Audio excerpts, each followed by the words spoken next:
Your Excellency, once again, I would like to agree with my colleagues. We still admire you so much. We look up to you as the greatest African standing, inspiring generations. You are speaking the truth without wavering and without being apologetic. For that, Your Excellency, we commend you.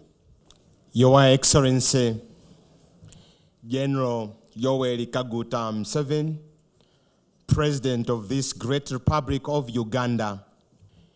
Your Excellency, it is with a deep sense of humility and gratitude that once again I stand before you to thank you so much for your commitment and to the values of holding the African culture, African family, African religion and tradition, and for being able to speak without any ambiguity on matters that matter most unto the African continent. Your Excellency, last year again you gave us an audience and we were able to walk you through what we deliberated on the first conference. And from that time, you've never abandoned us. And this year's conference is a testament of Your Excellency's commitment unto this journey. Your Excellency, once again, I would like to agree with my colleagues. We still admire you so much. We look up to you as the greatest African standing, inspiring generations. You are speaking the truth without wavering and without being apologetic. For that, Your Excellency, we commend you. It's not surprising that last week, or probably a few days ago in Nairobi, the African continent listened to your most inspiring speech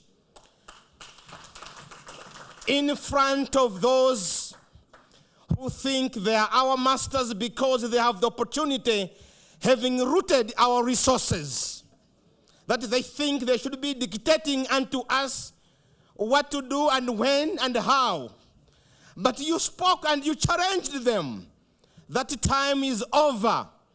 Africa must be able to decide on its own affairs. And for that, Your Excellency, we salute you.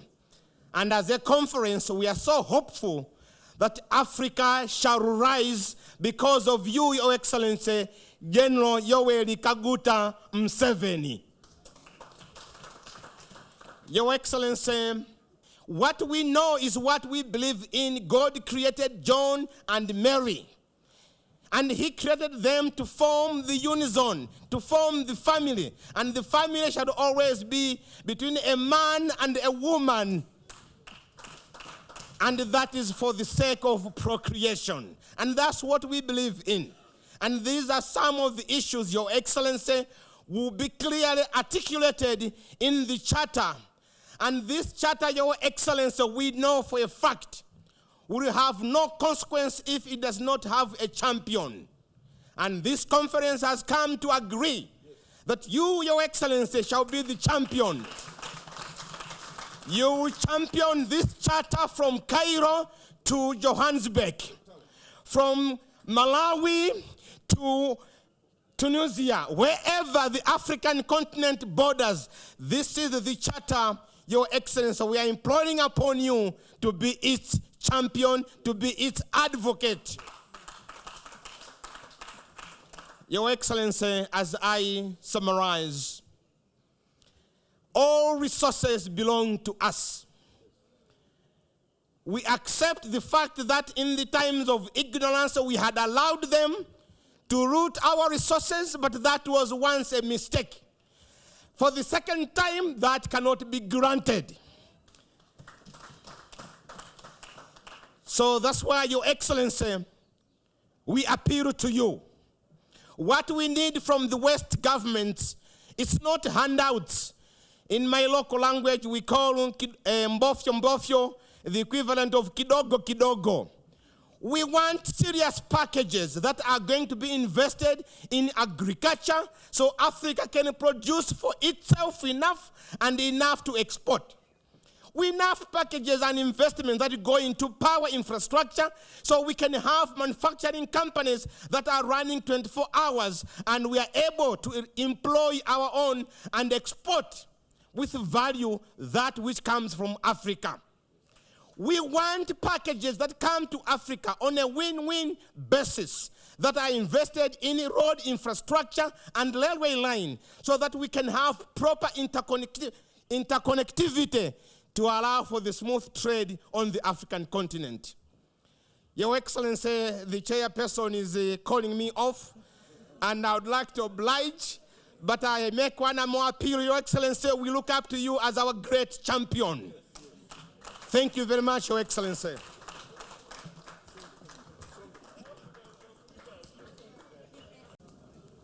Your Excellency, let me first of all seize this opportunity to thank you very much for according us this opportunity to dialogue with you despite your busy schedule. That in itself speaks volumes. Your Excellency, we are gathered here once again on the second African Interparliamentary Conference on Family Values and Sovereignty. This time with the theme reaffirming our African family and cultural values. The first was done in Uganda. The second is in Uganda. That in itself speaks volumes. It indicates that Uganda and Your Excellency, you now serve as the face of Africa on the issues of family and our cultural values. Your Excellency, let me personally thank you and congratulate you for your Pan-Africanist attributes since you took the reign of affairs of this country. You have inspired many young African politicians for your consistency and your commitment and determination to defend our African sovereignty, our values, our cultures. Throughout these last 3 days, Your Excellency, there were a lot of thematic areas that we dealt with.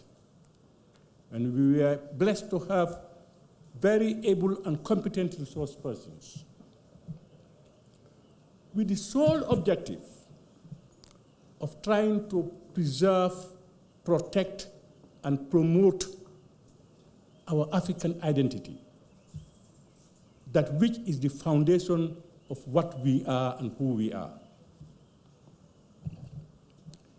Your Excellency, it will be difficult. It had been difficult and it will continue to be difficult. It will only be easy, Your Excellency, when we parliamentarians as representatives of the people, and you, the leaders of Africa, elected by the people. If African leaders could make use of the African family values and culture and norms, see each other as brothers, work together, be in solidarity with each other, then Africa will jump to light, and the rest will go by the graveside. Be rest assured, Your Excellency,